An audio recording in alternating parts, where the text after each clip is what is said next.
Hi everybody. Okay, so today this little video is going to be just a really quick thing on wild fermentation. This book right here is, I swear to you, my Bible. Okay, I think that's probably going to come out backwards looking, but it's Wild Fermentation and it's by Sandra Elix Katz.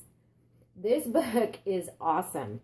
If you want to know how to ferment foods for a healthy gut, it is an absolute must-have. Today I'm just going to show you very briefly. I have been fermenting pickles, and what they are is they're your old-fashioned brine pickles. Those folks that are in New York or New Jersey, East Coast kind of people, older folks especially, may remember going into stores and you could literally get these out of a barrel in the store, room temperature. Guy would pick them out of a barrel or a bucket, that kind of thing. It's mostly your ethnic folks, Jewish people, especially German Jews. Your Italians have a version of this as well. And it was a way to keep pickles, to keep a food that would go bad normally very quickly, and protect it.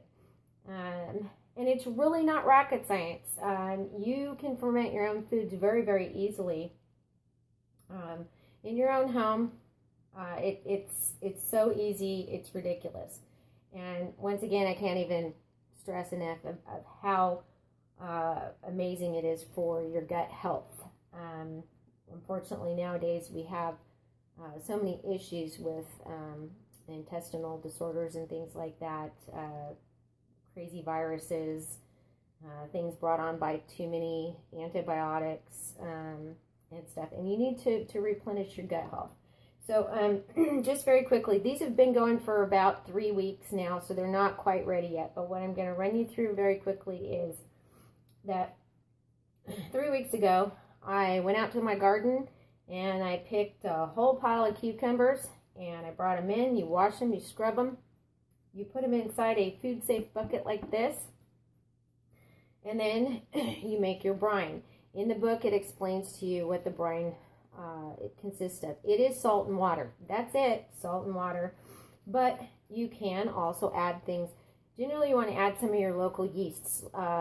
If you happen to have grapevines, you want to use some grape leaves in it, or your oak. If you have oak trees, you can use oak trees. There's a couple other varieties. They do discuss it in the book. Again, the book is fabulous. And what I did was I used the oak leaves because I didn't have the grape leaves this time. So I put those in there. You put the brine in. It's a salt and water mixture, but it's very specific. So please look up the recipe if you can. So then basically what you do is you put the pickles in there, the brine in there, your water, your salt, and your other things that you want to use, and your dill. Fresh dill is really, really a good thing to have. If you don't, you can use dried dill. In order to make them very much like the German Jewish style and some Italian recipes as well, you want to put in whole garlic, because that's really going to give it that garlicky flavor when you're done. Okay, so every single day, you check your bucket, and you've got it covered with this nice cheesecloth. And then you, and I use a rubber band. These rubber bands are ones you can purchase in the store. They're a specific large rubber band. However, you can take a bunch of small rubber bands and make a long rubber band. And any cheesecloth will do. You're just trying to keep the dirt out. You do not want to keep the air out. The air is what's helping with the fermentation. So then what you do, and I'm going to pick you up right here really quick. I'm trying to do this right, is you want to go, I'm going to show you Hopefully I do that. And okay, so here's your brine. As you can see on the top, there's a rock. Underneath the rock is a plate. And you're using the rock to weight the plate down because you don't want air to actually get to your pickles. You want them safely under the brine, which keeps any kind of bacteria from growing in your pickles. So what you're gonna do is, and you see there's a film on there, and we call that bloom. We don't. It's just the reaction of air and bacteria and things like that, but it's a good thing.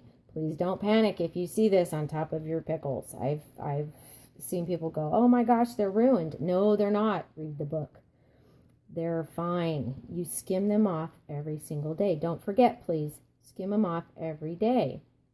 So I'm gonna very briefly, I'm gonna pull this rock out, and then I'm going to pardon me, I'm going to skim that off with a strainer, and you will see that it's not at all bad underneath.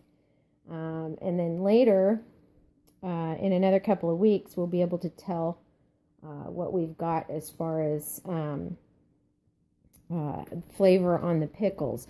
You want to kind of periodically check your oh, there's my skimmer. You want to check your pickles at about 3 to 4 weeks. You want to go ahead and give that a little taste to see how they're coming along, because as they progress, they actually change in flavor. So at about 5 weeks, then you can put them in a jar in the refrigerator, and they're going to stay for like ever. I swear.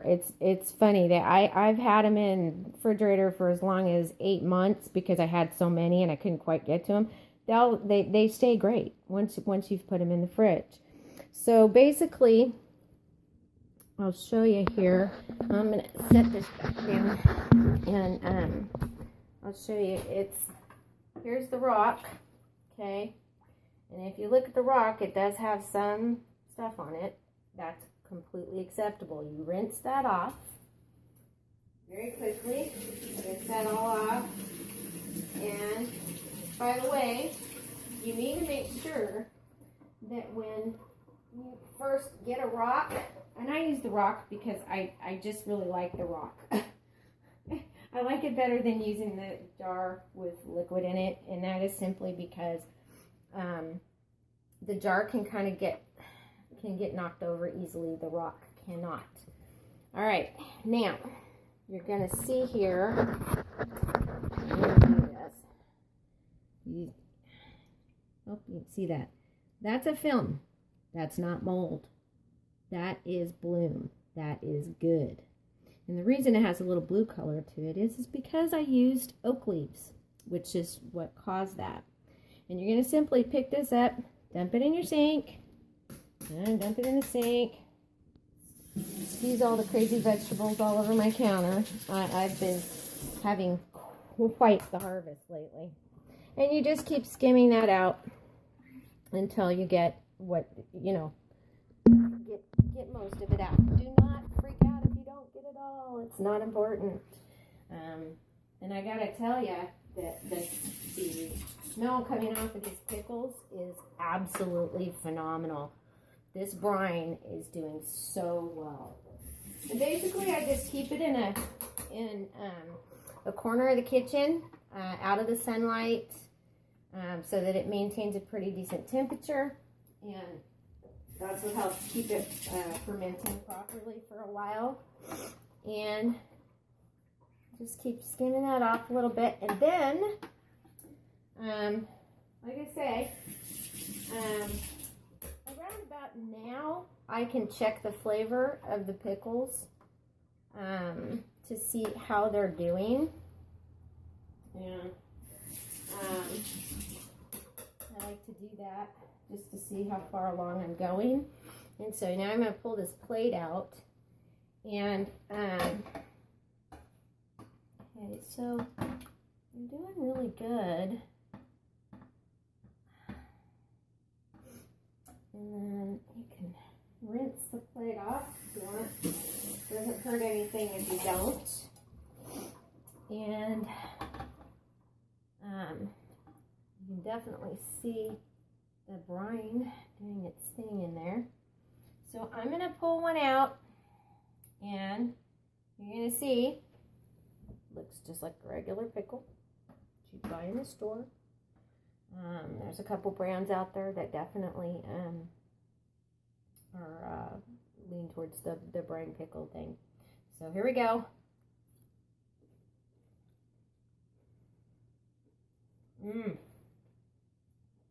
Nice. Getting the garlic. Oh yeah, those are actually a lot closer to finished than I anticipated. This is good stuff.